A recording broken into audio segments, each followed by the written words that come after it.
देवकी एकरा के अपन बेटा बना के घर लाइल बिया, तो एकरा के पूरा हक मिली, घर जमीन जायदाद सब में एकरा के तीसरा हिस्सा मिली, लेकिन ना मिली तो हमार आशीर्वाद। नहीं बाबूजी नहीं, हमके तो बस माही बाबूजी के आशीर्वाद चाहिए। अभी घर में बंटवारा हुई, सिर्फ बंटवारा। बाबूजी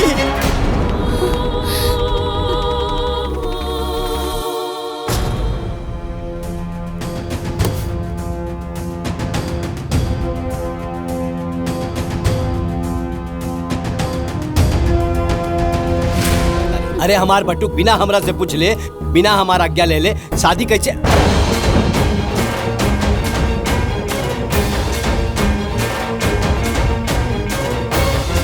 सदा सौभाग्यवती के वर पा ले लो।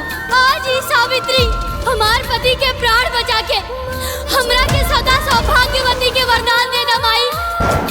बाबूजी का भइल? विश्वास नहीं के होत हमरा की जिंदा देख के? आज हमार पट्टुक होत ना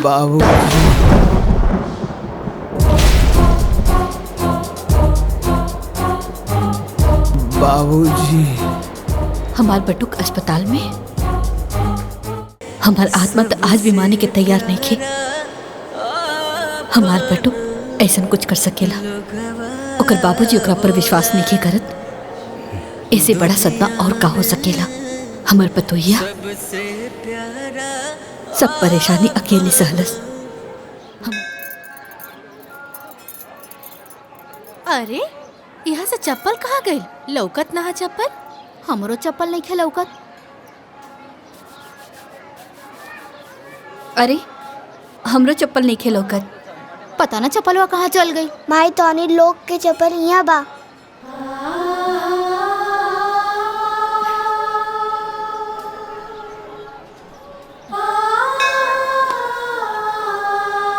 बाबू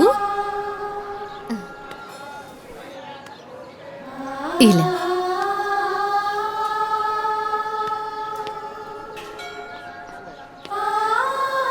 इला बेटा ला ई वाला।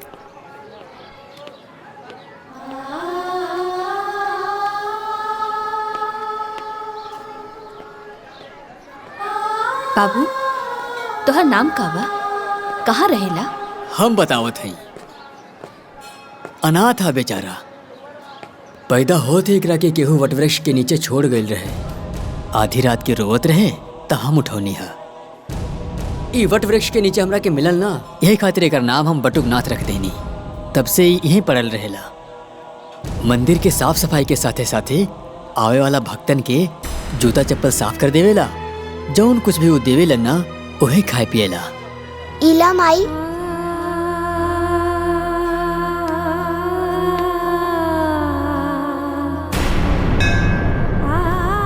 बेटा तू हमरा के माई कहला, हमार बेटा बनबा, हमरे साथ घरे चलबा। क्रिकेट ना शाम के खेलल जाई। हाँ वहाँ ऐसे छक्का मारी है। हाँ ठीक बा। अरे नालायको, कहाँ से घूम के आवत तारा लोग? वो गार्डन। अरे हम जज हई। अरे पढ़ लिख के कम से कम नायब तहसीलदार तो बन जा लोग। हैं गांव में हमार थोड़ बहुत तो इज्जत बची रही। ये देखा कपड़ा गंदा कर लेला लोग, कहाँ खेलत रहला? अरे लइकन के डांटल छोड़ी और है ली प्रसाद ले ली।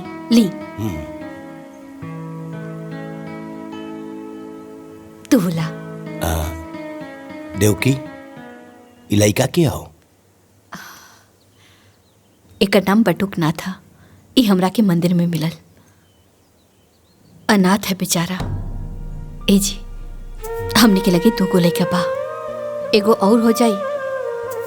त्रिदेव जब भी हमरा के माई करके बुललस है ना, हमरा के अशोक और ओमकार दिखाई देलस। हम अपने ममता के रोक ना पौली और एकरा के लिए आईनी। ठीक बा, जब माई अपन ममता लुटा देनी ता बाबूजी भी अपन प्यार दे दी हैं। है ना बेटा?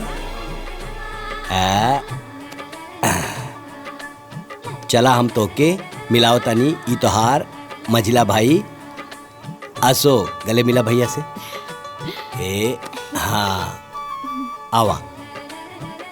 अब इनसे मिला, ई तोहार बड़ भाई ओंकार। चला ओंकार गले लगा बेटा।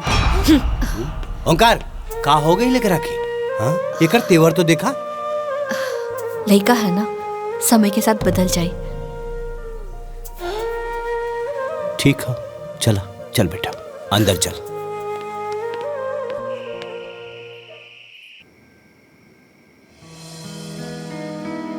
माइटनी रोटी दो ना। माई तरकारी द। हाँ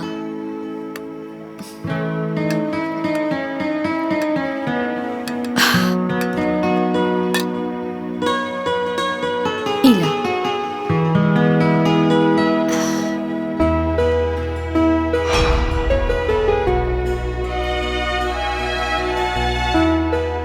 माइटनी गुलाब जामुन दाना। माई एगो हमरो के दी है। हमू के द। एक तू ले ला, आधा तू ला और आधा तू ला।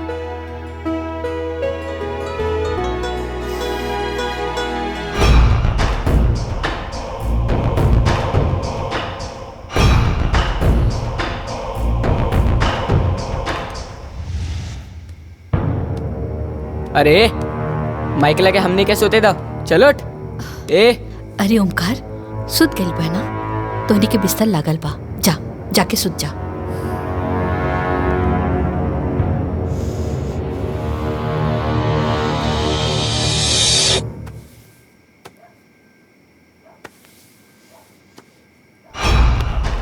जब से ही आई बा हमनी के कुछ ना कुछ छीनता।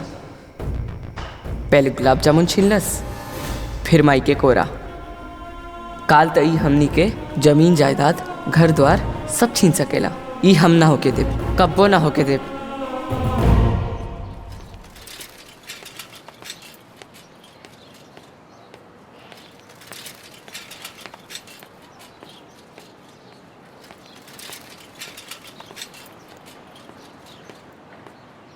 रुकी चाचा।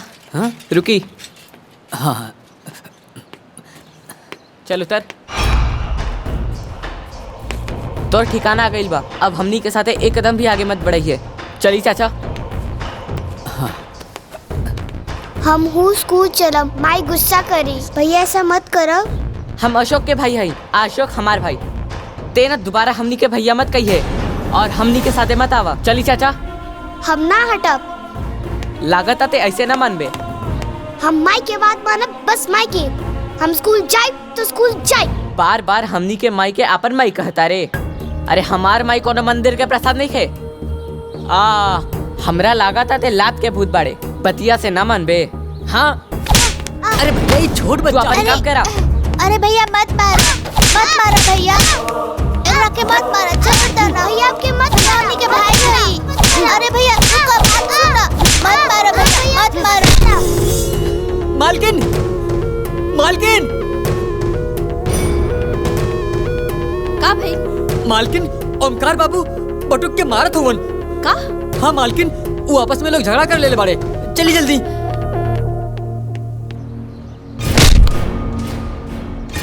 बटुक बिटवा, कुरुक्षेत्र में अर्जुन के उपदेश देत समय भगवान श्री कृष्ण कहले, हे पार्थ, धर्म युद्ध में जौन तोहरा सामने खड़ा बाड़े, इमे से न कोनो तोहार भाई है न कोनो गुरु, सब शत्रु बाड़े। युद्ध करा, युद्ध करा, युद्ध करा।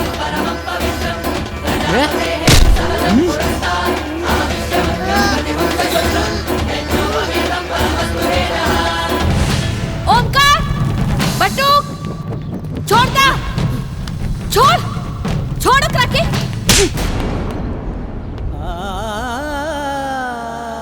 तो के सगा से प्यारा ही पराया हो गई। अरे नहीं बेटा, तू अभी छोट पड़ा ना, यही से हमार बात नहीं के समझता रहा। रुका।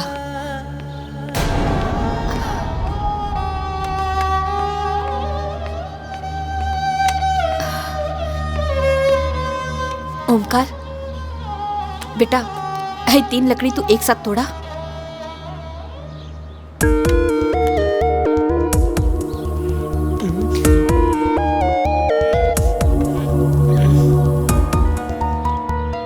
नहीं खे टूटत।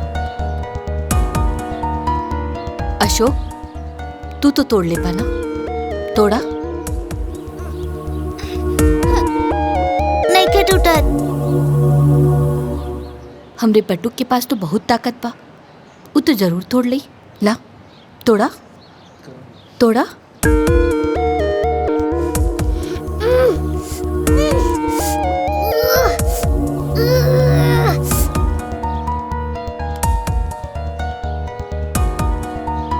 एक काम करा, इला एके तोड़ा।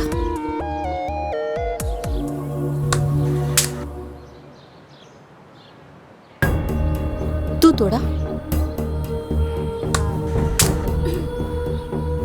अब तू तोड़ा। ये टूट गए। हम तोहनी लोगन के इहे समझावल चाहत हनी,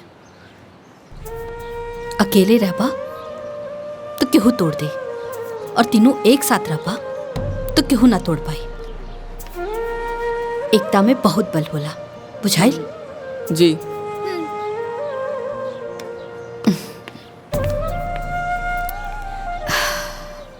अरे ई हमार सबसे छोटा और दुलरुआ बेटा बटुकनाथ। यहाँ के तो जरूर पहचान गए हो खब। एकदम सही, ई हमें हमार पति परमेश्वर। जय माँ जय माँ जय जय माँ जय माँ जय माँ जय जय।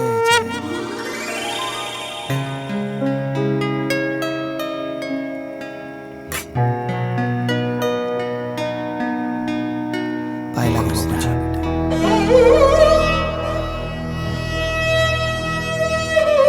खुश रहो।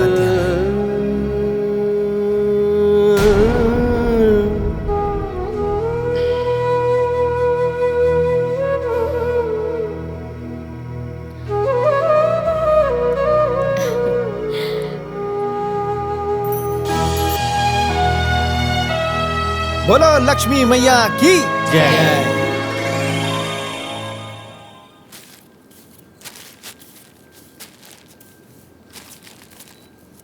बटुक, ए बटुक। हाँ माई, बोला का कहा तारू? हाय देखा ना, ये सीधा पिसान ना पंडित जी खातिर पान देने वाली। हाय ले जा करके ना दे दिया। ठीक बा। अरे अरे रुका रुका, अब का भइल? ई देखा ना पैसा देवल तो भूल गई रहनी। हाँ इला इहो दे दिया, और पंडित जी के जोड़ लगा के ना आशीर्वाद जरूर लिहा। काहे से कि संत महात्मा के आशीर्वाद से ना दुख मुसीबत सब दूर हो जाला, और वैसे भी वो तुहार जीवन दाता बाड़े। ठीक बा, हम आशीर्वाद जरूर लिहब, भूलब ना।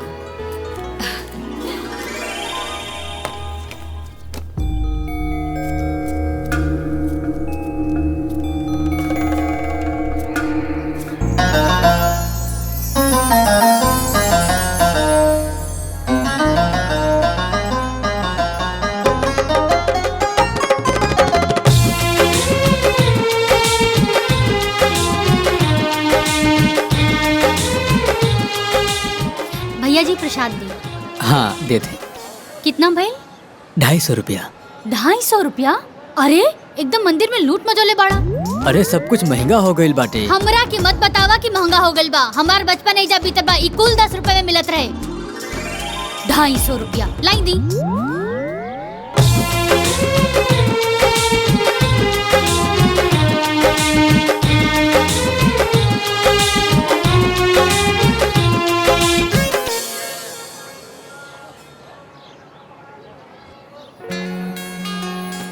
पाँव लागत बानी पंडित जी, आशीर्वाद बनैले रहब। खूब खुश रहा बेटा, ईश्वर करे तू हमेशा खुश रहा। और ही बताओ बेटा, तुहार परिवार में सब ठीक बानू? जी। और तुहार माई के का समाचार बा? सब स्वस्थ निमन बा? अरे वो एकदम बढ़िया बाड़ी, उहे तो हमके यहाँ भेजले हैं। और रउआ खातिर ई चढ़ावा भी देले बाड़ी। जथा नाम यथा गुण। तुहार माई तो देवी बाड़ी बेटा, वो हमेशा सब केहू के ख्याल रखेली। ईश्वर उनका के हमेशा खुशहाल रखे। अच्छा पंडित जी, आज्ञा दी। खूब खुश रहा बेटा, खूब खुश रहा।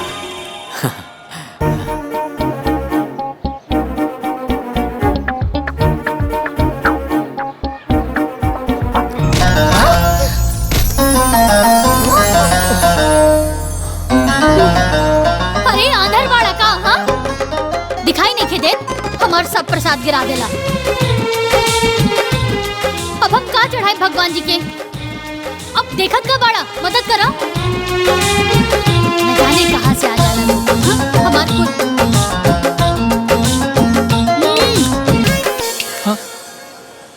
पागल।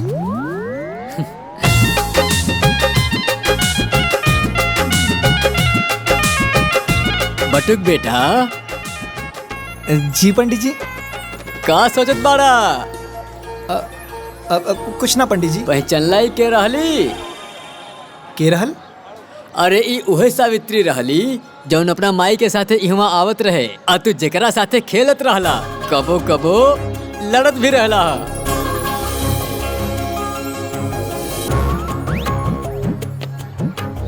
रुको ना।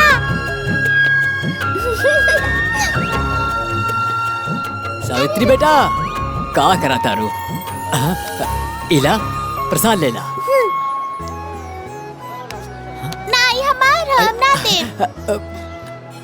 अरे ना ना लड़ाई के, तोहरा खातिर भी बा। रुका, इला हाँ खेला। हाँ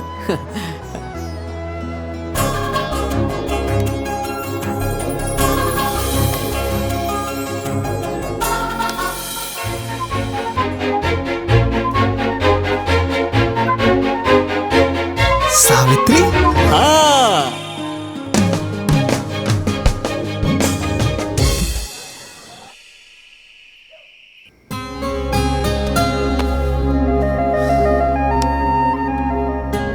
अरे आंधर बाड़ा का, हाँ दिखाई नहीं देत, हमार सब प्रसाद गिरा देला। अब हम का चढ़ाए भगवान जी के?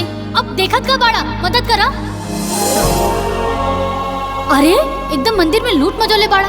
हमरा की मत बतावा कि महंगा हो गइल बा। हमार बचपन एजा बीते बा, ई कुल 10 रुपए में मिलत रहे।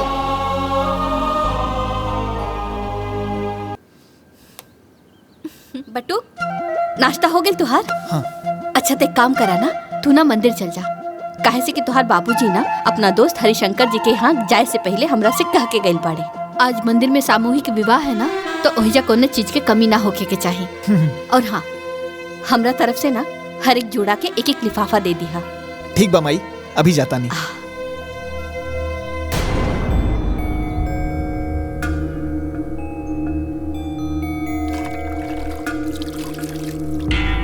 हला ठीक है।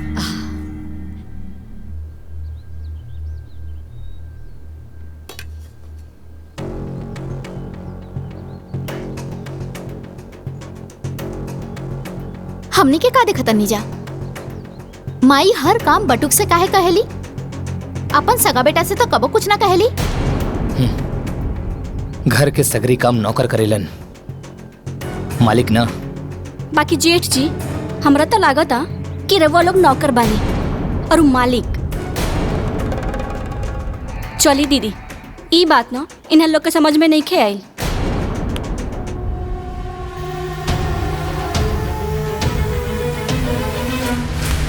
जायदा तू खाना खाना। पंडित जी, बाकी सब दूल्हा दुल्हन तो आ गइल बा लोग। पूजा की विधि की व्यवस्था हो गइल बा। और कुछ कमी बेसी होए तो रवा देख लिया, कोनो कमी न रहे के चाहिए। जाए जाए। हाँ, बाकी सारा लोग आ गइल। हाँ, पाए लागत बानी पंडित जी। खूब खुश रहा बटुक बेटा। भगवान करे तोरा जीवन में आनंद ही आनंद होके। ई लिही पंडित जी। ई कहा? ई हमार माई सामूहिक विवाह में दुल्हा दुल्हन खातिर ई उपहार भेजले बाड़ी और आगाह कईनी है कि कोनो और समस्या हुई त बेझिझक कहा। अरे ना ना, एकर कोनो जरूरत नहीं खे। काहे कि सारा व्यवस्था तो गुप्ता जी कर ही देले बाड़े, कोनो चिंता की बात नहीं खे। बटुक बेटा, ये उपहार तू नौ दंपत्ति के अपन हाथ से ही दिया, बड़ा अच्छा होई। जौन आ गया पंडित जी।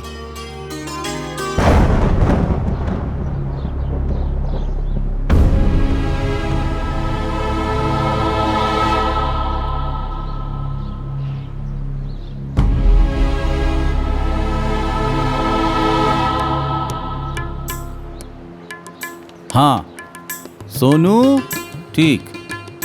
हाँ। सुधीर वंशिका।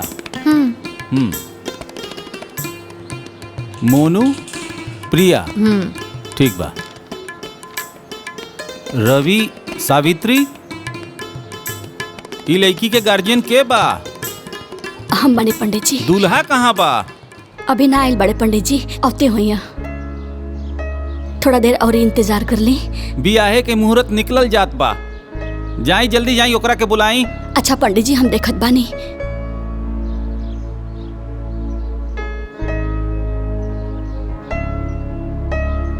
अब सब दुल्हा दुल्हन लोग बैठ जा।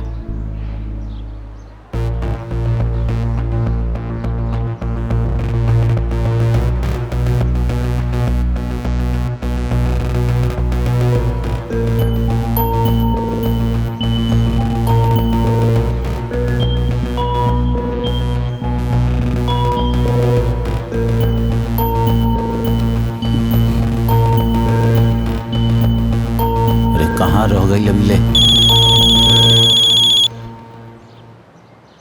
हाँ राम प्रसाद जी, अरे का भइल? रवा लोग अभी तक ना आई नहीं? अरे हम ही शादी ना करब। का शादी ना करब? ना। तई बात पहले ना बतावे के रहल ह। ठीक बा रखी फोन। अरे का भइल? दुल्हा कहाँ गइल? कुछ पता चलल? ना पंडित जी कुछ पता ना चलल। सगरो ढूंढनी है, कहीं कुछ पता ना चलल। पता चल गई, वो लोग अब ना आए वाला बा। का? काहे कि लड़का भी ब्याह करे से मना करत था। हे भगवान, ये का हो गए? अब हम का करी? हमार तो नसीब में फूटल बा। कैसे कुल बनलो काम बिगड़ जाता हमार। धीरज रखा, सब ठीक होई। अरे हो सकेला कि सावित्री बिटिया के नसीब में ऐसे बढ़िया वर लिखल होए। ओकरे नसीब में का बा पता ना, बाकी ओकरा के लेके ना हम के जीवन भर जरूर झेले के बा। अरे पैदा होते ही बाप के खा गई। अब लागता कि एकरे चिंता में ना हम मर जाए। ऐसे मत कहा। पता ना कौने जन्म के कर्म बिगड़ल बा पंडित जी, विपत्ति टोले के नामे नहीं कहले।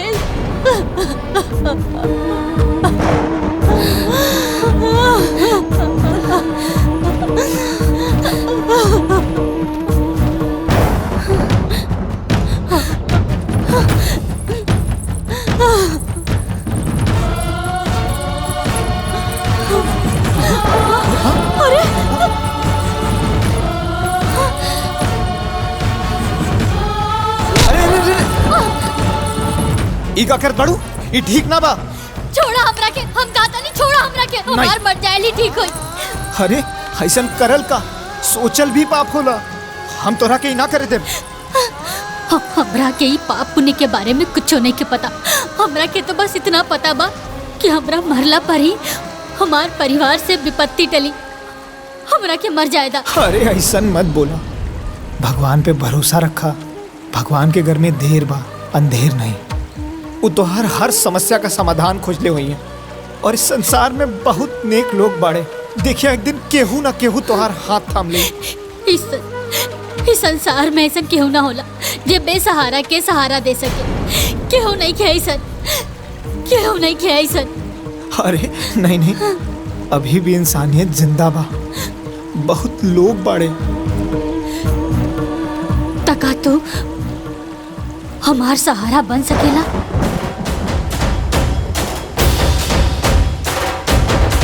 बन तो सकीला, पर बाबूजी से ज्ञान बाटल अलग बात था और वह ज्ञान के पालन कईल अलग बात। रुका, हम बनब तोहार सहारा। हम निभाए जीवन भर तोहार साथ।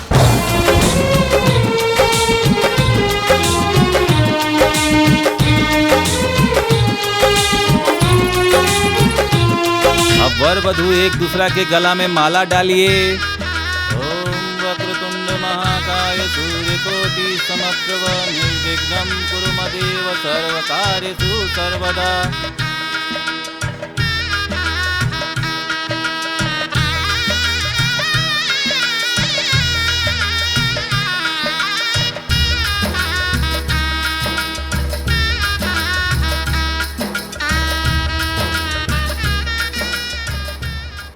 चल निकाल 1 रुपया बरीचा।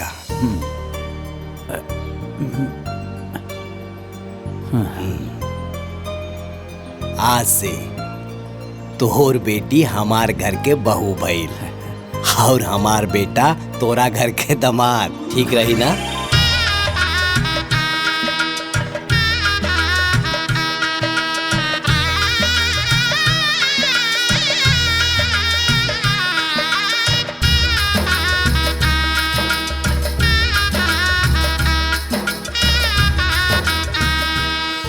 लेकिन एक बार बेटा से पूछ तो लेता। अरे हरिशंकर हमार दोस्त, तारा के पता नहीं खे, बाप के वचन बटुक खातिर शपथ के समान हो। एक बार बटुक के सांस टूट जाई, लेकिन वो अपना बाबूजी के वचन न टूटे दी। हमार बेटा बटुक कौना भी लड़की के मांग में सिंदूर भरी तो वो तोर लड़की होगी। ये हमार वादा हो दोस्त, वादा।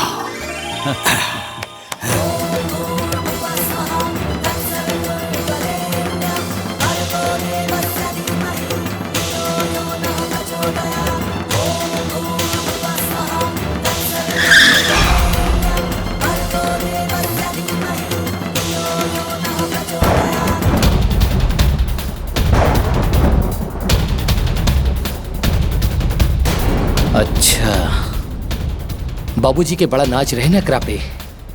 अब बाबूजी के पता चली कि कितना लायक बा और कितना नालायक बा।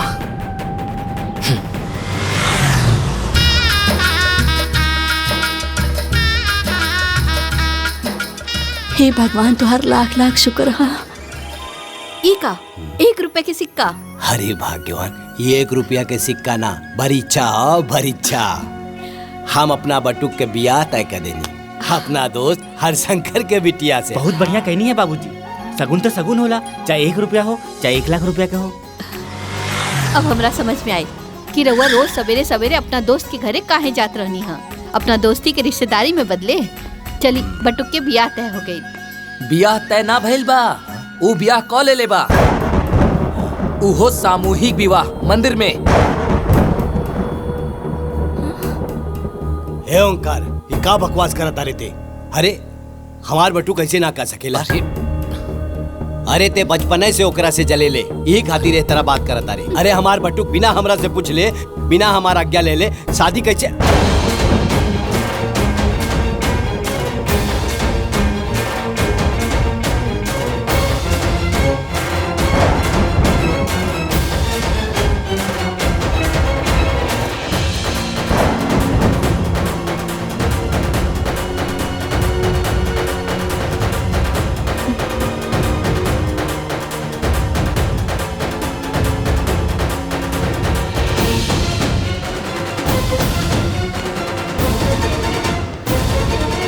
बाबूजी खबरदार,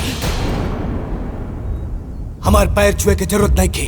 देख ले लो देव की, आखिर पराया खून अपन रंग दिखाई देलस। अगर हमार बेटा होखत तो बिना हमरा आज्ञा के एकरा से बियाह करत।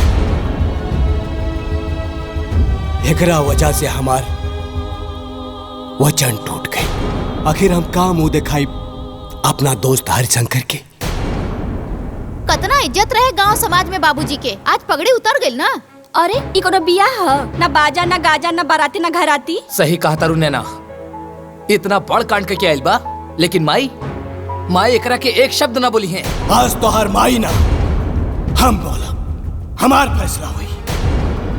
देवकी एकरा के अपन बेटा बना के घर लाइल बिया, तो एकरा के पूरा हक मिली, घर जमीन जायदाद सब में एकरा के 3रा हिस्सा मिली। लेकिन ना मिली तो हमार आशीर्वाद।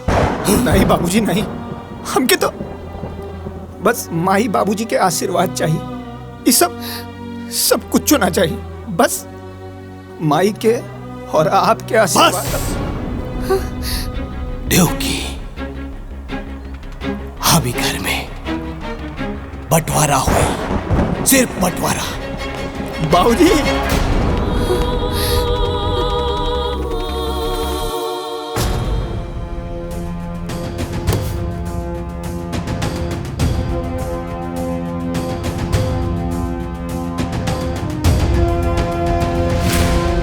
देवकी गलत हिस्सा में खड़ी बढ़ू, अपना हिस्सा में आवा। सुनाई नहीं के देत? देवकी सुनाई नहीं के देत? कान खोल के सुन ला। अगर वही रहा के हो तो तहरा के अपन मांग के सिंदूर पोछे के पड़ी।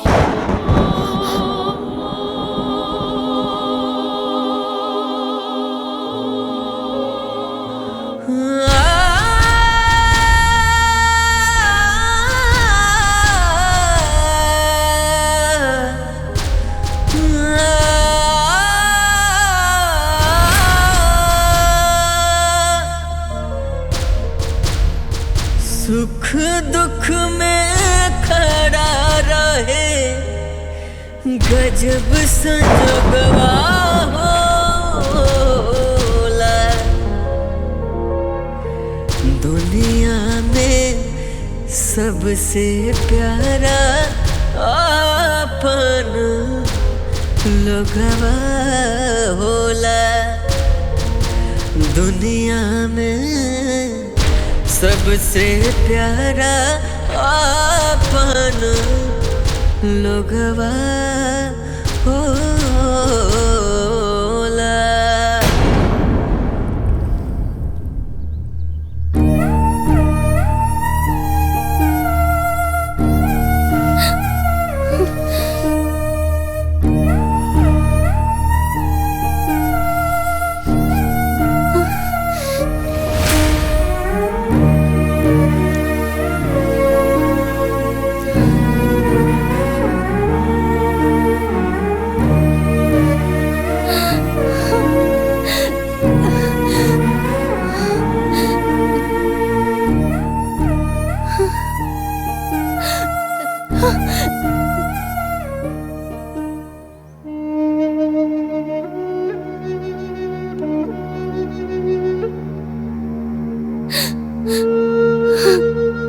भागन है।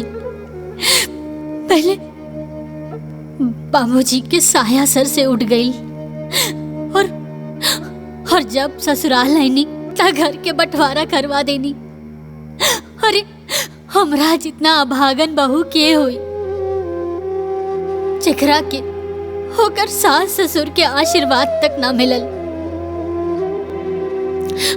हमनी के वैवाहिक जीवन माही बाबूजी के आशीर्वाद के बिना अधूरा बा।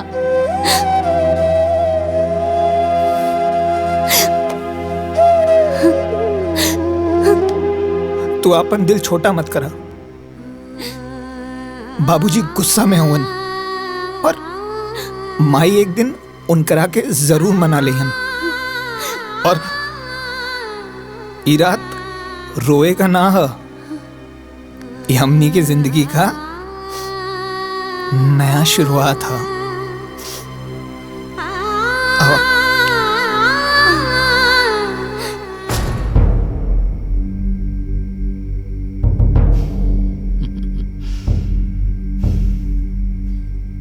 देखी सांप भी मर गई और लठियो ना टूटल। जे काम हमनी करल चाहत रहनी वो खुदे कर लेलस। बस बाबूजी जैसे ओके अपना दिल से बाहर निकाल दिले ना, वैसे एक घर से बाहर निकाल देती तो इस सगरी जमीन और जायदाद, एक घर और द्वार हमनी दोनों भाइयन के हो जात।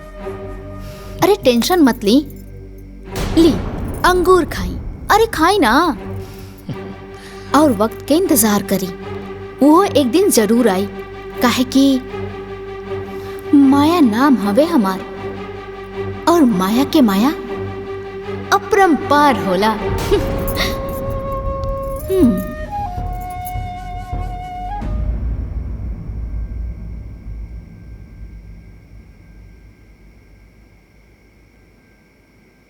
तू काहे मुंह फुला के बैठल बाड़ा?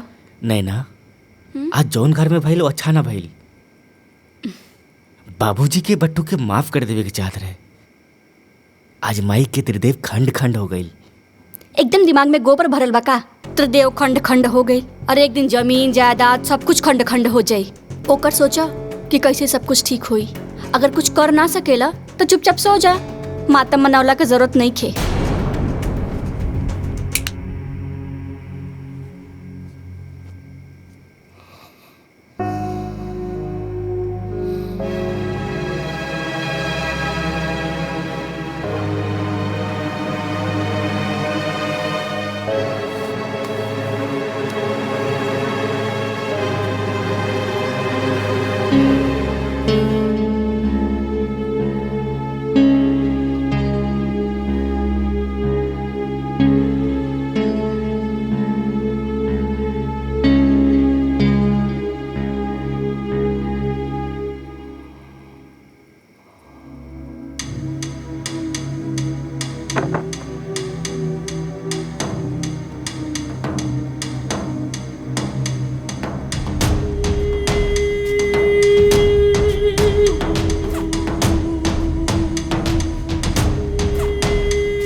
प्रणाम अम्मा जी। खुश रहा, जुग जुग जिया। हम तोरा के नीक ना दे पौली ना, यही से नीक लेके आइल बानी। हैला हमरा तरफ से रखला।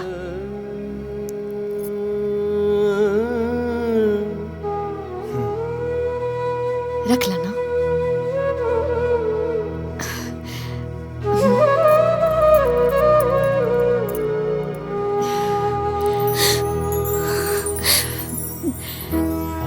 खुश रहा। हम ना सब केहू से छिप के आइल बानी। हमार बड़की पतोहिया ना अलगाव होते ही अपने मैके से नौकर बुला लेलस। एक नंबर के काम चोर पिया। काम में मन ना लागेला, बाकी सब चीज पे नजर रखेले। अच्छा हम चलतानी।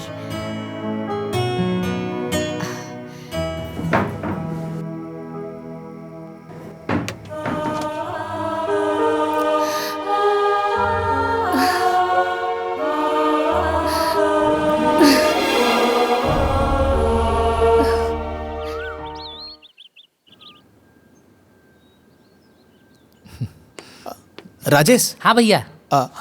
ई बाबूजी के दे दिया। ठीक बा भैया।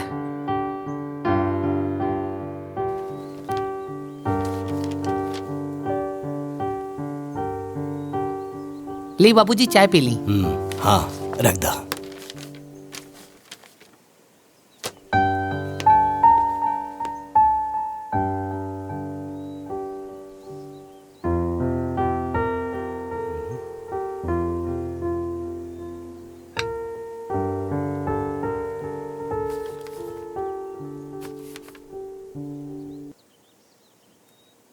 बाबूजी प्रणाम। आपका बटुक।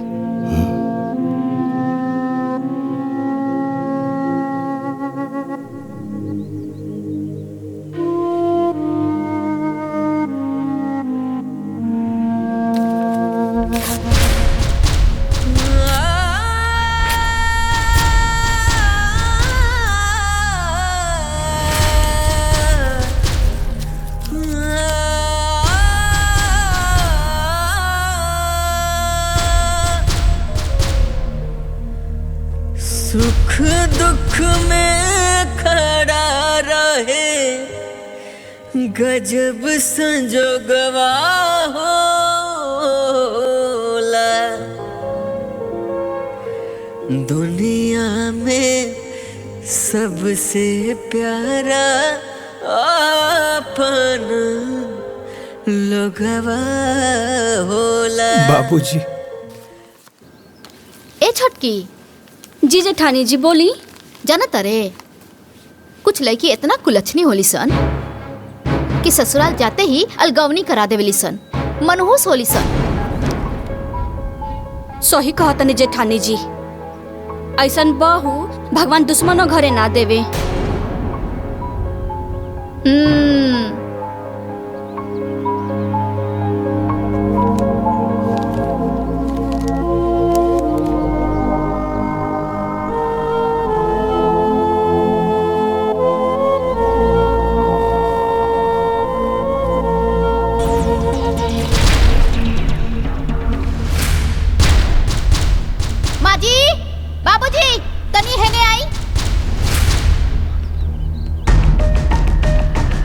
बहू ये देखी सारा कचरा गोलिया के और हमनी के ओरा करके चल देलस महारानी। बाप रे बाप कितना पट्टेदारी निभावती अरे। सावित्री, सावित्री, का भैल जी? ये सब कहा? ये सब कचरा गुलिया के एहर कह कह दिलू? हम त ई सूप लेवे खातिर गइल रहनी, कूड़ा उठावे खातिर।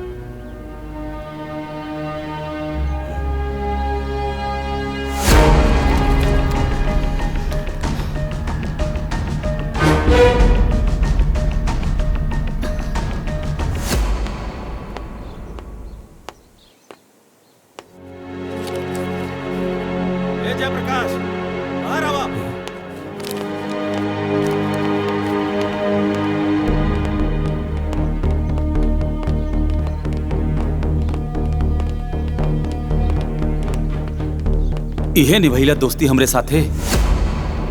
अरे पूरा गांव में थू थू होता।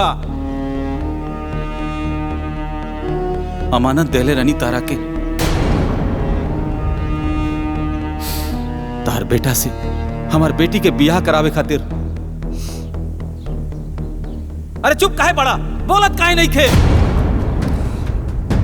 अरे कहां गई तो हर वचन? कहानी की एक बार पटुक से पूछ ला, लेकिन ना।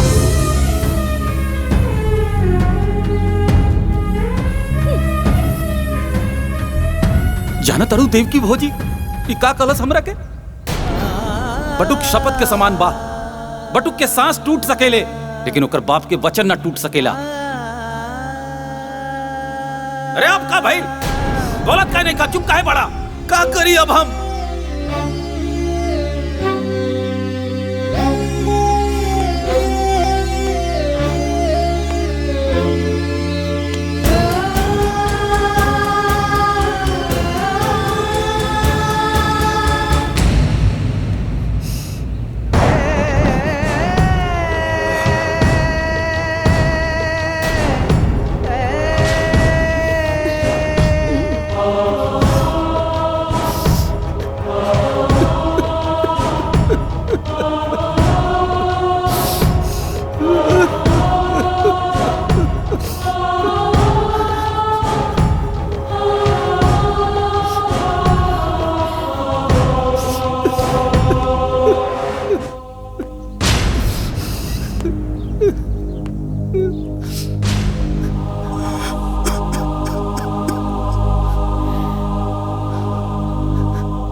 आंसू के कई रूप होला देव की, दुख के अलग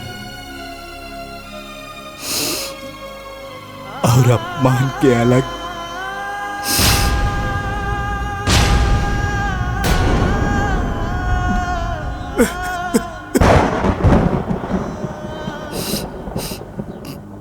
दुख के आंसू पिया जाला,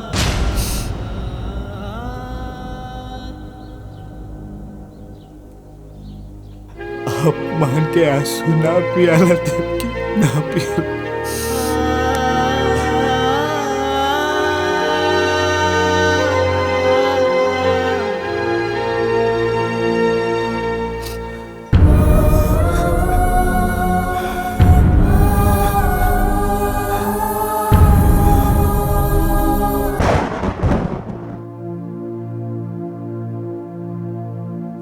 आज हमार वजह से पहली बार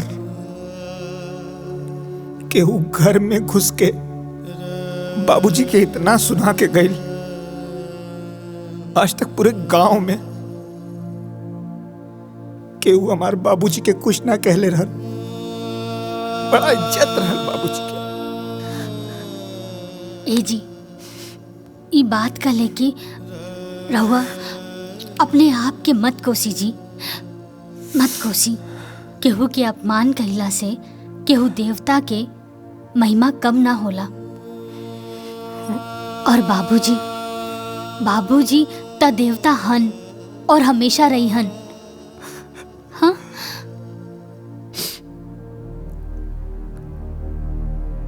आज तक देवता के भी अपमान हो गए। हाँ देवरानी जी, ये अपमान बाबूजी के गुस्सा के आग में घी डाले के काम कैले बा। और अब बाबूजी के सीना के जरत नफरत की चिंगारी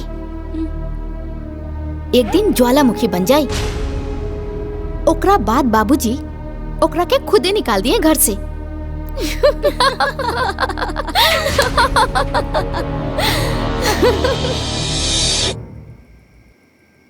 रामू, एक गिलास पानी लावा।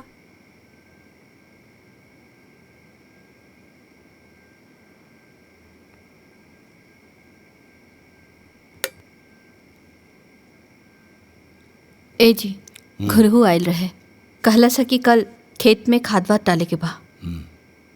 बटुक, काल सवेरे तू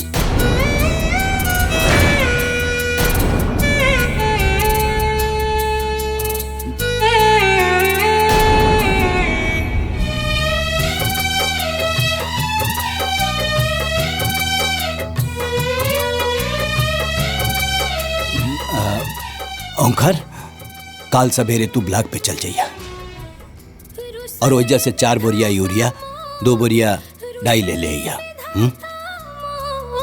कुछ ना बुझात बा, ठीक जिंदगी बा। के नैया कवना हुरिया बहल जात बा, जिंदगी के नैया कवना हुरिया बहल जात बा। रुसले बटुक के भुलावल इतना आसान नहीं है।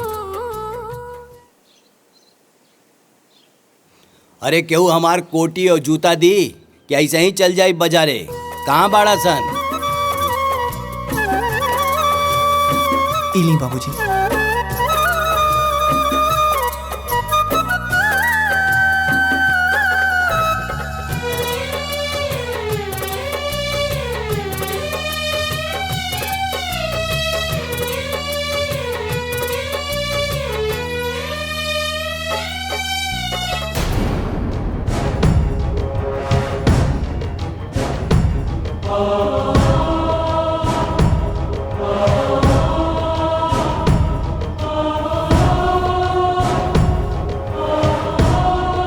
ए जी सुनी,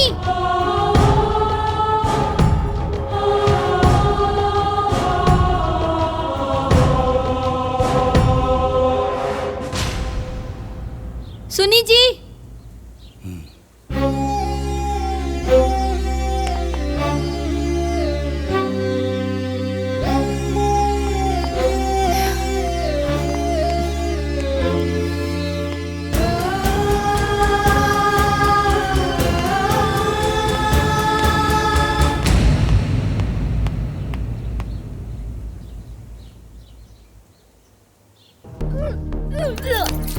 हाँ, का भइल हो? तबीयत तो ठीक बानू? उल्टी? ई उल्टी कोनो दिक्कत ना हाजी, बल्कि खुशखबरी है। हम माई बने वाला बानी और रहुआ बाबा। सावित्री,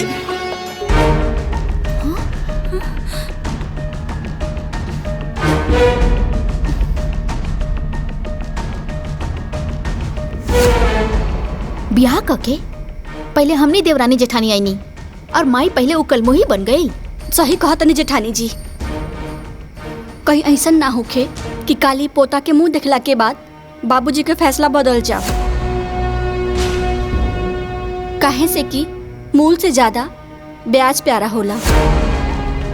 हमने यही तरफ बैठ के एजा मातम मनावल जाई और वो गोद भराई की खुशी मनाई।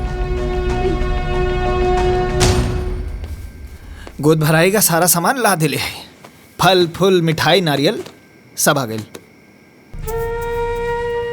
सब सामान तो आ गई, लेकिन गोद भराई के रस्म सिर्फ सामान से ना होला। गोद भराई करे वाली भी तो चाहिए। अगर माई ना आई है तो गोद भराई के रस्म पूरा कैसे हुई? अरे तू उदास मत होखा, केहू आवे चाहे ना आवे, बाकी माई जरूर आई।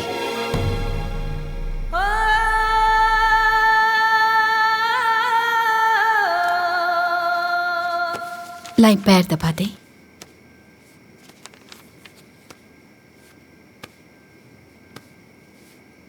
ए जी, एगो बात कही। बोला। इतना साल बाद हमनी के खानदान में वंश आवे वाला बा। रउआ कहीं तो हम कल बहू की गोद भराई में जाई ना। वंश आपन होला, पराया के ना।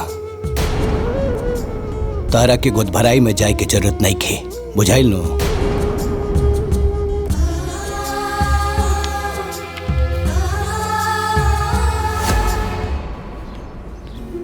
ए दीदी, हाँ आज हमरे छोटकी पतोहिया के गोद भराई है तो जरूर अइहा। अपने बिटिया के भी जरूर ले ले अइहा। बहुत बढ़िया नाचे लेना। ठीक बा दीदी।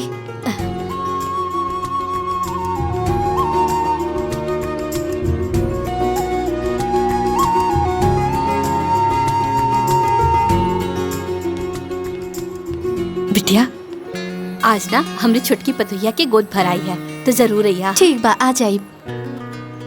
बाबूजी, माई ओहर गई है गोद भराई के रस्म में। हम अपना आंखें से देख के आनी है। रउआ हमार बात के भरोसा करी ना बाबूजी। अगर भरोसा नहीं के होत तो छोटकी से पूछ ली। बाबूजी, दीदी सही कहा तनी, हमहू माई के वहाँ देखले रहनी है। बहू, अगर तू लोगन के बात सच निकलल तो सोच ला, आज के बाद से देवकी भी हमरा लिए मर गई। चला लोगन। चली बाबू। हाँ चलिए बाबूजी।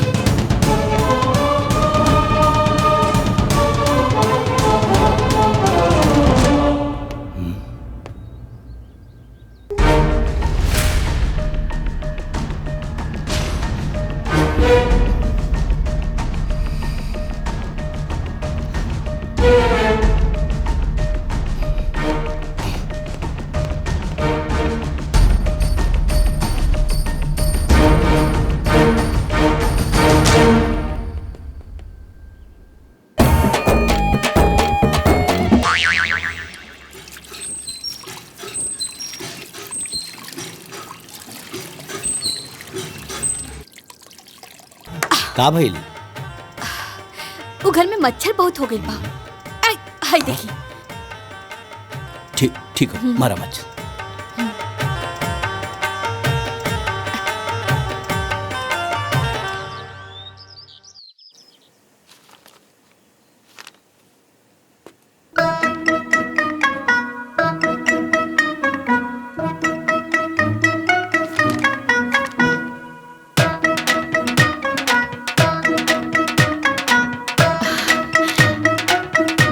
ए जी, कृष्ण भगवान के जन्म कृष्ण पक्ष अष्टमी के दिन भइल रहे ना?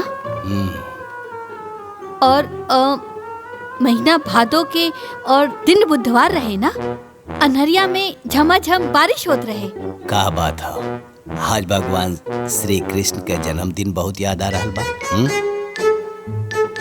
नहीं नहीं, और रउआ का अखबार में लगल बा। चाय पी ना, ठंडा हो जाए। हाँ हाँ।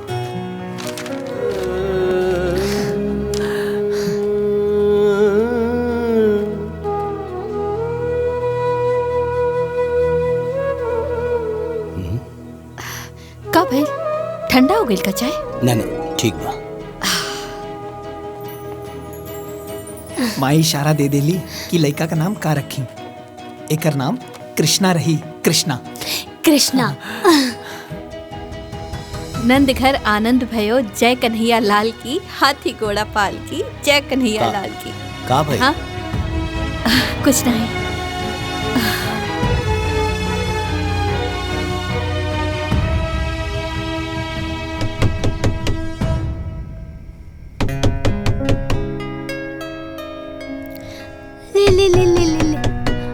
बाबू मेरा। माई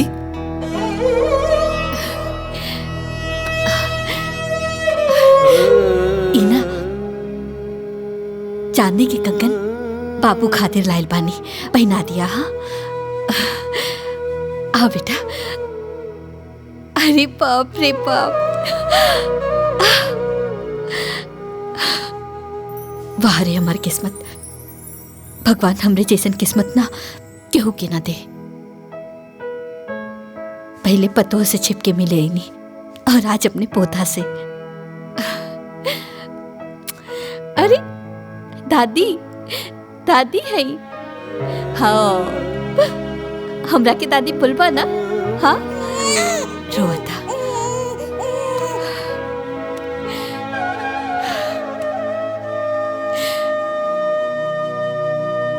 आपन ख्याल रखिए।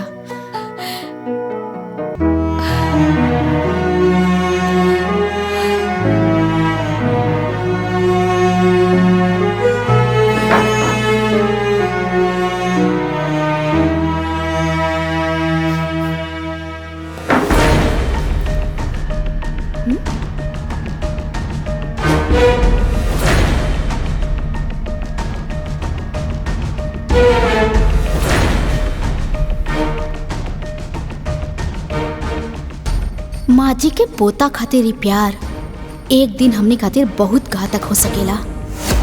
माँ जी रउआ प्यार के अमृत के वर्षा बहुत कर लेनी, अब बारिश सास के ना बहू के हा।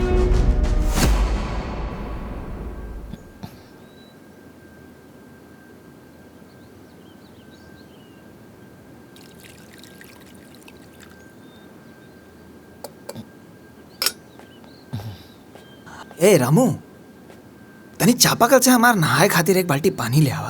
पता नहीं काहे सुबह से बहुत हाथ पिरा था।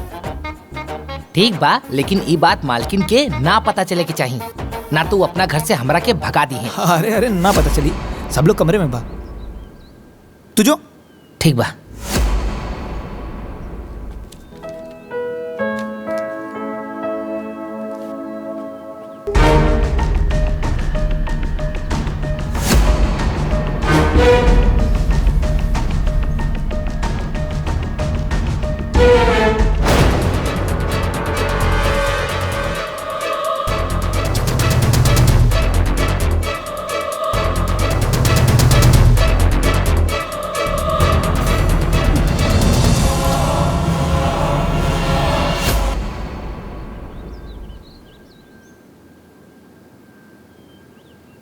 अरे ब्लॉक प्रमुख जी, रउआ हमार गांव वालन खातिर नल के व्यवस्था करा दी। हाँ ठीक बा, हम ब्लॉक पे आ जाए। हाँ जय राम जी की। ली बाबूजी चाय पी ली। अरे रामू, हाँ आज के अखबार कहाँ हो भाई? हमके लागता अंदर बा। जल्दी ले आवा। अच्छा।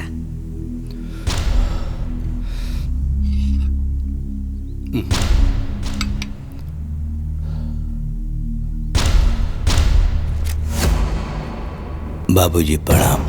आपका बटुक।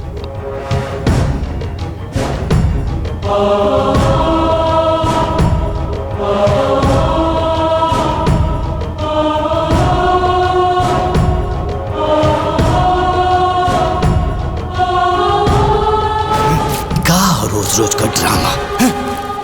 जय जय।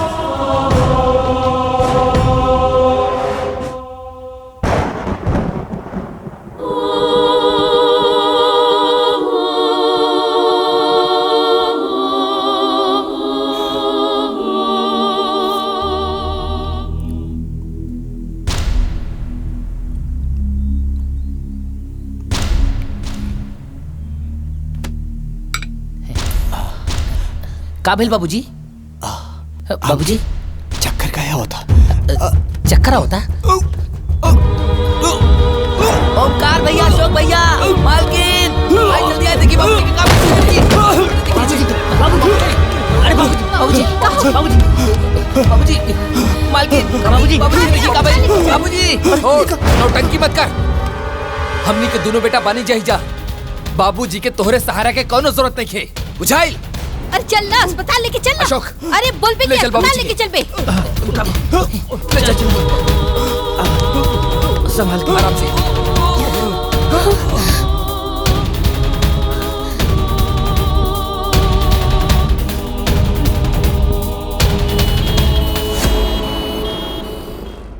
ओह माय गॉड, मेरा शक सही निकला।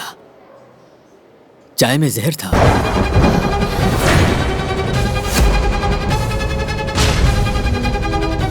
देखे, मैंने जहर को निकाल दिया है। आप बिल्कुल ठीक है, बिल्कुल ठीक है। घबराने की कोई जरूरत नहीं। आप लोग इनको घर ले जा सकते हैं। ओके? जी डॉक्टर साहब।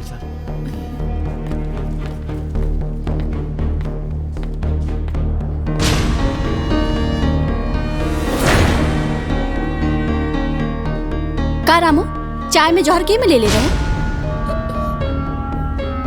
ना मालकिन ना, चाय में जहर हम ना डलनी, बस बाबूजी के चाय लेके गई रहनी। तो किचन में केहू औरो आइल रहे का? हाँ, बटुक भैया आइल रहले।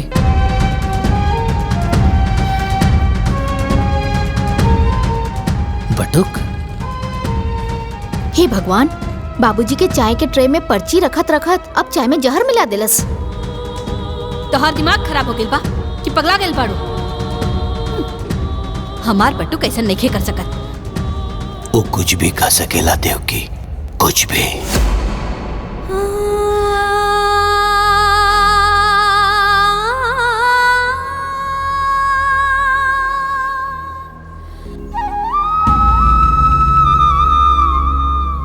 हे भगवान, हमार बाबूजी के कुछ ना होके दे, चाहे हमार जान ले ली, बाकी हमार बाबूजी को एकदम ठीक कर दे, एकदम ठीक कर दे। बटुक, बाबूजी, बाबूजी। का भइल? विश्वास नहीं की होत हमरा की जिंदा देख के? अरे हमरा के का पता रहल कि हम अपना ही घर में सांप पाल रहल बानी, जौन एक दिन हमरा के डसी। अरे आशीर्वाद ना देनी तो चाय में जहर मिला दे लेते। ना बाबूजी ना, ऐसा मत कहा। हम तारा चाय में जहर नहीं के डलने बानी। हम जानता नहीं तो हमार भगवान जानत। भगवान होके या इंसान, दिक्के होके भी धोखा दे सकेले। आपन खून आपन ही होला।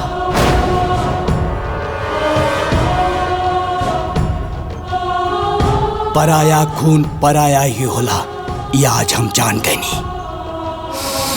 रिश्ता के अहमियत ई का समझी देवकी। तू ही एकर हाथ पकड़ के घर में लायल रहलू, और आज तू ही एकर हाथ पकड़ के घर से बाहर निकलबू। ये हमार फैसला हो। अरे बाबूजी, चाहे हमरा के डांट ला, चाहे हमरा के मार के घर से निकाल दा, लेकिन हमरा के माथे पर इतना बड़ा कलंक लगा के हमरा के घर से बाहर मत निकाला बाबूजी। देवकी, सुनाई नहीं की? देख, गजब संजोगवा होला, दुनिया में सबसे प्यारा अपन लोगवा होला, दुनिया में सबसे प्यारा अपन लोगवा होला।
जहां से हमारी जिंदगी शुरू भइल रहे, आज फिर से हम वहीं आ गए बानी। मत रोआ बेटा, मत रोआ। अरे सच के चांद के झूठ के बादल घेर ले बा। समय की हवा चली, एक दिन ही झूठ के बादल उड़ जाए, फिर सच की चांद चमकी, एक दिन जरूर चमकी।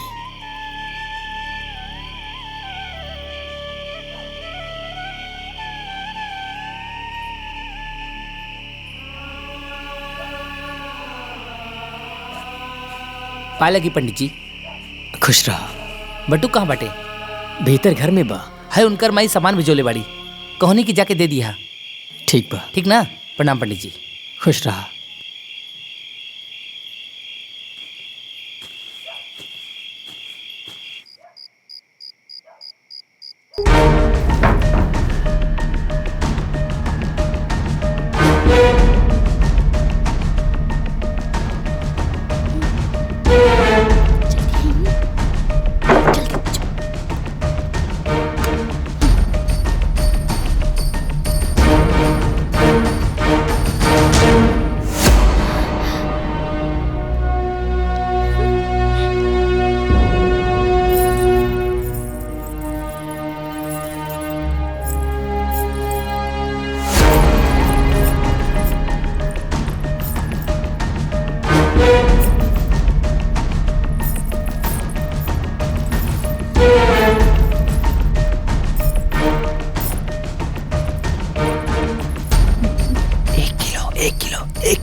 आधा किलो रहुआ रख ली, आधा किलो हम, बाकी तीसर के बचल हिस्सा बांटे वाला। ठीक कहा तारू छोटकी।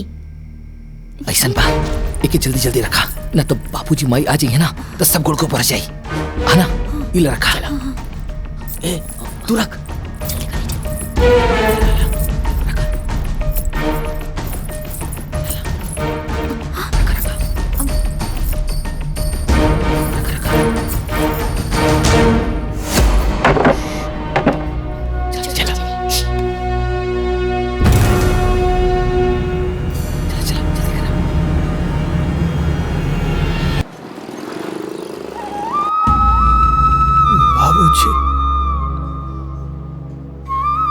बाबूजी,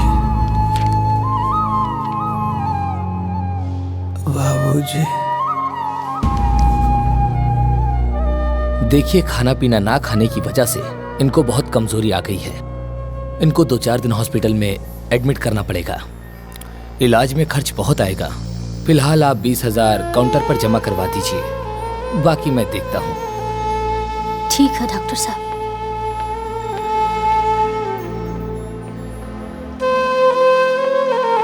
बाबूजी,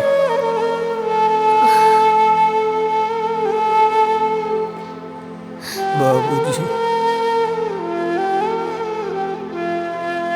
बाबूजी।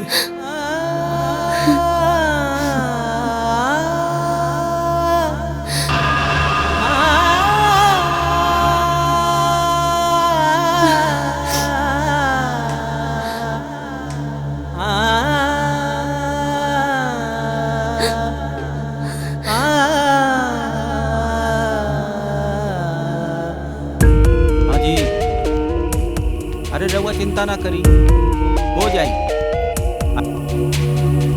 हाँ हाँ, बैठिए।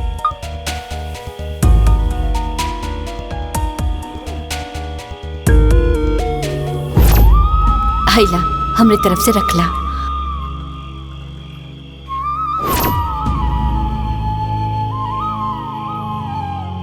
एके बेचे के बा।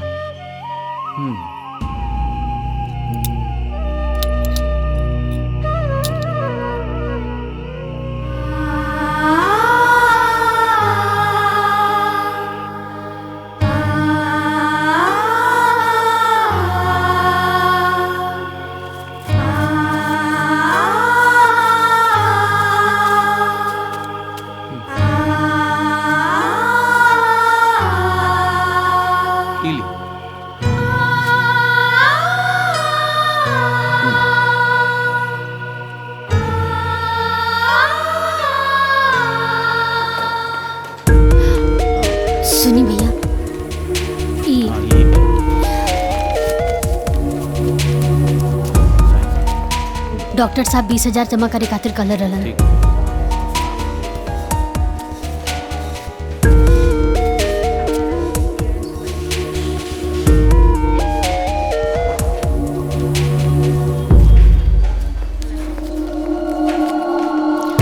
डॉक्टर साहब अब तबीयत कैसन बा? हमने उनका इलाज शुरू कर दिया है, लेकिन हो सके तो उनके बाबूजी को बुला लीजिए, क्योंकि वो बार बार उन्हीं की रट लगा रहे हैं। हो सकता है कि उनका आना दवा से ज्यादा काम करे।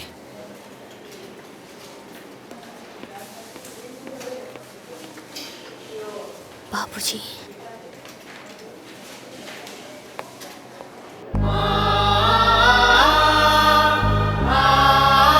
बाबूजी, बाबूजी। का करी? बाबूजी के कैसे लेके आई कुछ समझ में नहीं के आवत। बाबूजी,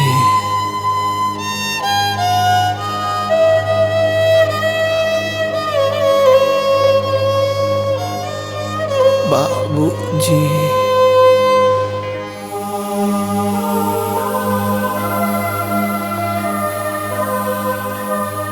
सावित्री बिटिया, बटुक कैसन बा? पुजारी बाबा तनी को आराम नहीं के, तनी को आराम नहीं के। सावित्री बिटिया मत रोवा, हिम्मत से काम ला। कल वट सावित्री माई के व्रत बा, तूहू व्रत रखा। सावित्री माई सबके सुहाग के रक्षा करेली, तोहरो सुहाग के रक्षा उहे करी। अरे जौने वटवृक्ष के नीचे सावित्री माई के निवास बा, उहे वटवृक्ष के नीचे बटुक हमके मिलल रहे। सावित्री माई के आशीर्वाद बटुक के बचपन से ही मिलेला। जना तारू बिटिया, सावित्री माई यमराज से 3 गो वर मंगले रहली, और सबसे पहला वर अपना अंधा सास ससुर खातिर मंगले रही। अब तू होता अपन सास ससुर के पूजेलू, तब माई तोहरा के आशीर्वाद काहे न दी है बिटिया। बिटिया तू व्रत रखा, फिर देखिया सावित्री माई के ऐसन चमत्कार होई कि उनकरा के साथे साथे माई बाबू के आशीर्वाद भी बटुक बाबू के मिल जाई। हम वट सावित्री माता के व्रत जरूर रखब।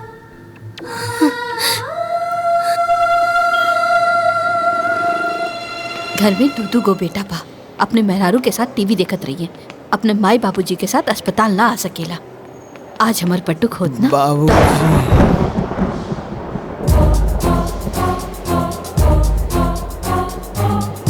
बाबूजी। हमार पट्टुक अस्पताल में। बाबूजी। डॉक्टर साहब एक। हाँ बोलिए। ई लड़का के का भइल बा? कोई बीमारी नहीं है, उसे कोई सदमा लगा है, इसीलिए काफी कमजोर हो गया है। बेहोशी की हालत में भी बाबूजी बाबूजी बोलता रहता है। बाबूजी। सुख दुख पता नहीं कैसा निर्दयी बाप है इसका कि एक दिन देखने तक ना आ सका। Excuse me. बाबूजी। दुनिया में हमार आत्मा तो आज भी माने के तैयार नहीं थे। हमार पट्टू ऐसा कुछ कर सकेला, ओकर बाबूजी ओकरा पर विश्वास नहीं करत। ऐसे बड़ा सदमा और का हो सकेला। हमार पतोहिया सब परेशानी अकेले सहलस। हमार पोता कहाँ होई, केकरा पास होई हमार पोता। ए जी, दुख में दुश्मन के पास भी चल जाला। आज तक रवा जौन कुछ भी कहली हम मना न कैली। आज हम रवा से हाथ जोड़ के विनती करत आनी, हमरा पतो और पोता के पास जाए दी। हम अपने सुहाग के क्रिया खा के कहत आनी कि खाली दूरे से देखब, बात न करब। मान जाए, हम विनती करत आनी, मान जाए।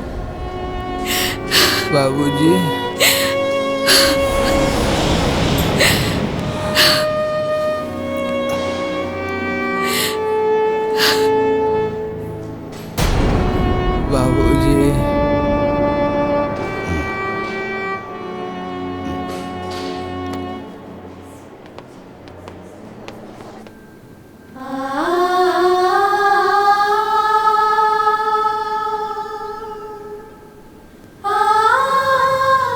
लोग ईश्वर से सब कुछ मांगेला, बाकी हमनी खातिर तरवा लोग ही ईश्वर बानी।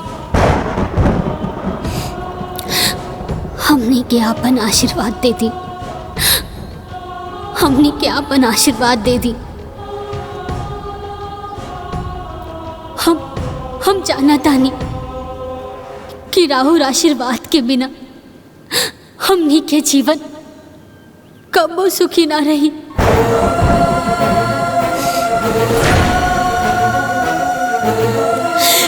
कबो सुखी ना रही।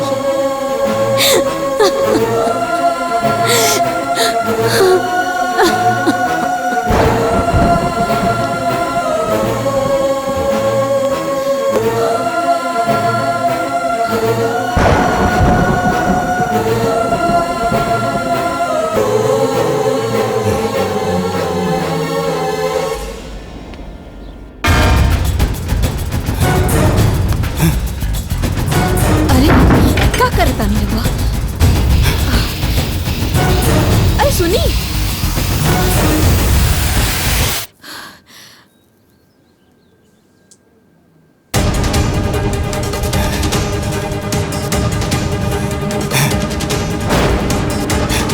ये क्या करता नहीं? ओंकार, अशोक, बाबूजी है आज ये घर घर ना अदालत हो, और ये अदालत में वो जहर वाली केस के फाइल खुली और बारी बारी सबके बयान लिहल जाई। अस्पताल में सांस जोड़ जोड़ के जौन लड़का जी रहल बा, हमार नाम ले रहल बा। घर में होकर पत्नी मंदिर में भगवान के जगह हमार तस्वीर लगा के पूजा कर रहल बिया। हमरा के भगवान मान ले बिया। उ लइका और ओकर पत्नी हमार जान ना ले सकेले। हमरा के पूरा यकीन हो गइल बा ई दुष्कर्म तू ही लोगन में से केहू एक कैले बा। हम 3 ले गिनती गिनब, फिर जे आरोपी हो कि वो सामने आ जाए, ना तो ये माचिस के तिली जला के हम पूरा घर जला दे।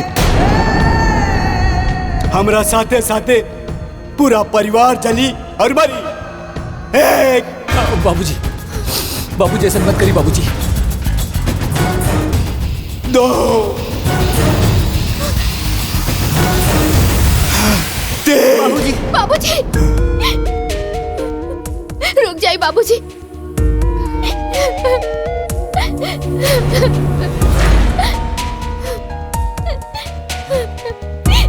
ये महापाप हमरा से हो गए बाबूजी, हमके माफ कर दी।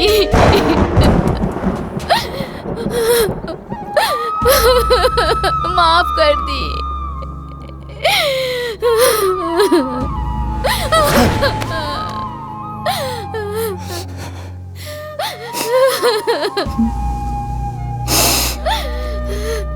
ये पाप ते काहे कैले रे पापी, काहे कैले? बाबूजी, हम लालच में आ गए रहनी। हम ही ना चाहत रहनी कि घर जमीन जायदाद के 3 हिस्सा लागे।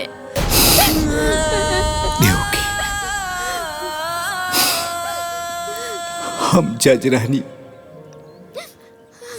अदालत में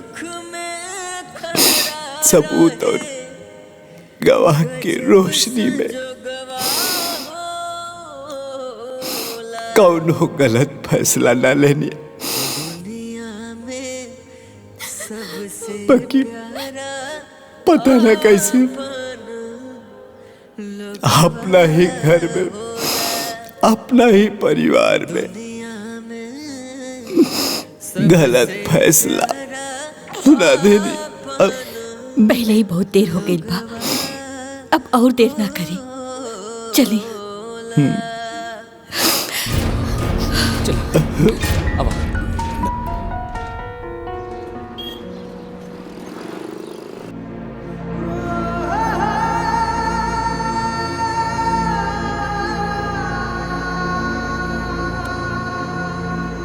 देखिए सावित्री जी, हमने बहुत कोशिश की, मगर हम डॉक्टर हैं, भगवान नहीं। इनके पास समय बहुत कम है, इनको घर ले जाइए। अब इनको मेडिकल नहीं, कोई चमत्कार ही बचा सकता है। I am sorry. डॉक्टर साहब, हाँ, डॉक्टर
माई, आज हमहू तोहार व्रत रख ले बानी।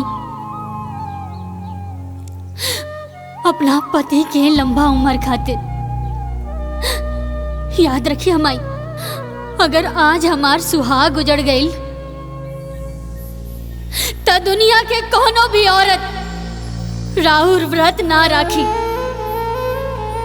माई, माई तू तो चल गई यमराज के पीछे पीछे, पुत्रवती और सदा सौभाग्यवती के वर पा ले लो। आज ही सावित्री रउआ से उहे वरदान मांगतिया। आज हमार पति के प्राण बचा के हमरा के सदा सौभाग्यवती के वरदान देना माई। मान चित लगाई के सब करता वरदान देना माई, वरदान देना माई। वट सावित्री मैया कदा मर सुहागवा, वट सावित्री मैया कदा मर सुहागवा, वट सावित्री मैया। बाबूजी, बाबूजी, बाबूजी, बाबूजी, बाबूजी आ गए, बाबूजी आ गए।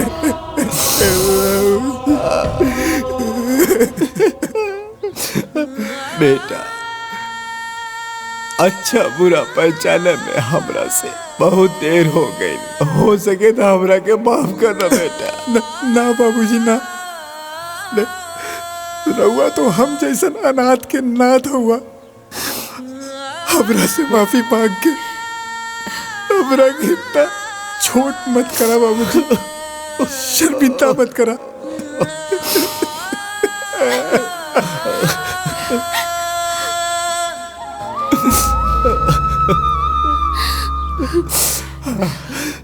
बहू, हम तोरो बहुत बड़ गुनाहगार है।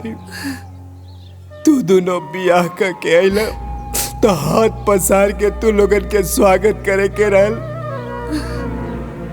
लेकिन हम अभागा बाप तू लोगन के धुतकार के ही घर से निकाल देनी।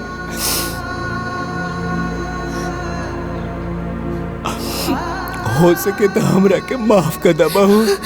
बाबूजी, राहुरी हाथ माफी मांगे खातिर ना, बल्कि हमेशा सदा सौभाग्यवती रहा के आशीर्वाद देवे खातिर उठे के चाहिए। आशीर्वाद दी हमरा के। खुश रह बहू, खुश रह।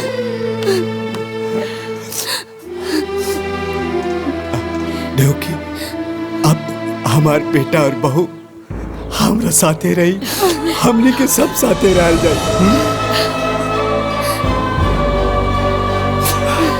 पंडित जी दे, हाँ संभाल के।